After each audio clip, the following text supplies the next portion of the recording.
प्राचीन भारत का एक शक्तिशाली राज्य था महाश्वेता, जहां की राजकुमारी वज्रलेखा अपने सौंदर्य और विलासिता के लिए प्रसिद्ध थी। वहीं पड़ोसी राज्य चंद्रगिरी की राजकुमारी सौम्या अपनी बुद्धिमत्ता, शौर्य और निष्ठा के लिए जानी जाती थी। दोनों राजकुमारियों का युग एक था, किंतु उनका स्वभाव और जीवन के प्रति दृष्टिकोण पूर्णतः भिन्न था। लेकिन इन दोनों की नियति एक ऐसी पवित्र भूमि पर टकराने वाली थी, जहां पाप और पुण्य के तराजू में भाग्य को तौला जाता है। कुंभ मेले में वज्रलेखा का रूप किसी अप्सरा से कम न था। वह जानती थी कि उसका सौंदर्य पुरुषों को मोहित कर सकता है, लेकिन वह प्रेम नहीं, बल्कि विजय चाहती थी। पुरुषों के दिलों की, उनके शरीरों की और सबसे बढ़कर उनकी आत्मा की। उसने अपने राज्य के कई सेनापतियों और मंत्रियों को अपने प्रेम जाल में फंसाया और धीरे धीरे अपने पिता महाराज विरूपाक्ष के फैसलों पर भी अधिकार जमा लिया।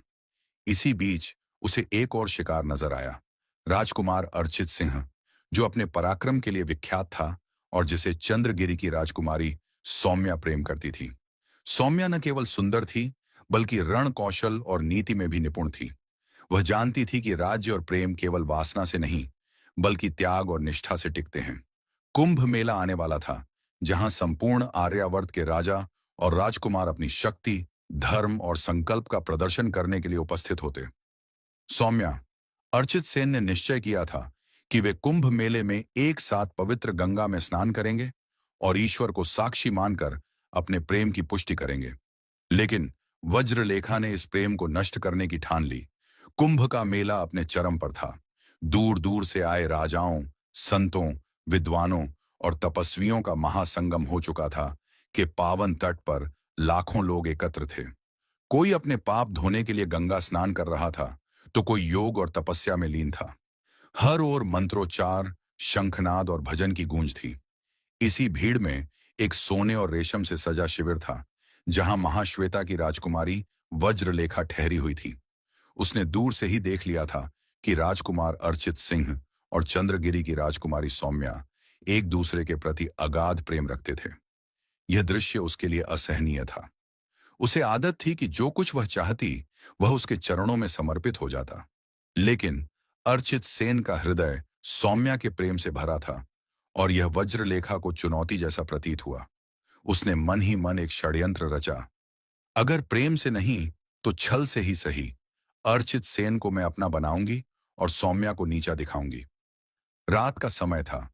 चांदनी गंगा की लहरों पर झिलमिला रही थी।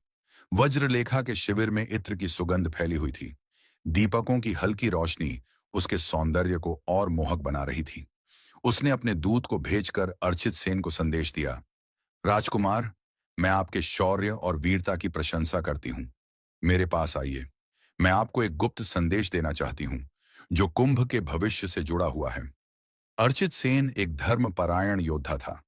उसे किसी षड्यंत्र का आभास नहीं हुआ और वह वज्रलेखा के शिविर में आ गया। अंदर प्रवेश करते ही उसने देखा कि वज्रलेखा ने रेशमी वस्त्र पहने थे।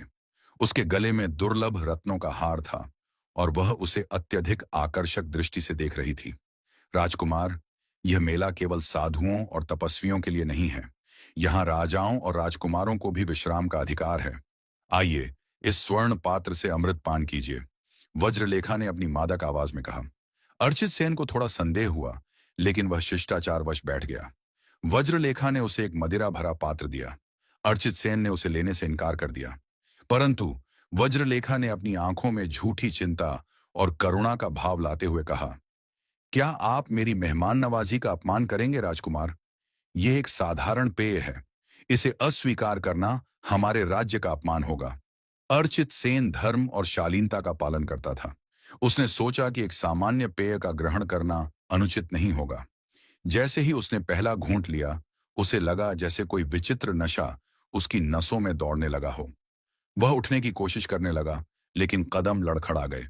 उसके सिर में चक्कर आने लगा, दृष्टि धुंधली हो गई। अब वज्रलेखा मुस्कुराई। उसकी चाल सफल हो चुकी थी।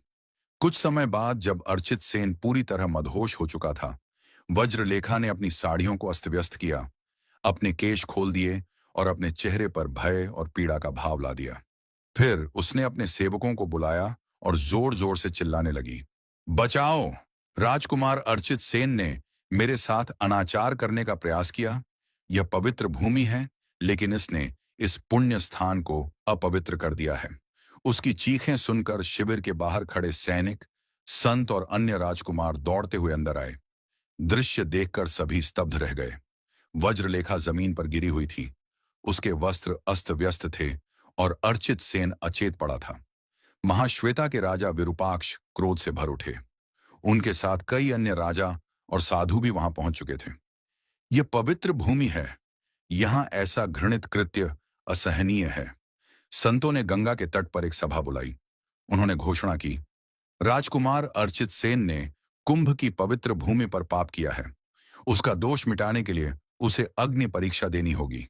यदि वह निर्दोष है तो अग्नि उसे स्वीकार नहीं करेगी, लेकिन यदि वह दोषी है तो वह भस्म हो जाएगा। इस निर्णय से पूरा मेला हिल गया। राजकुमारी सौम्यानिका को जैसे ही इस षड्यंत्र का पता चला, वह क्रोध से भर उठी। यह एक षड्यंत्र है, मैं इस अन्याय को सहन नहीं करूंगी।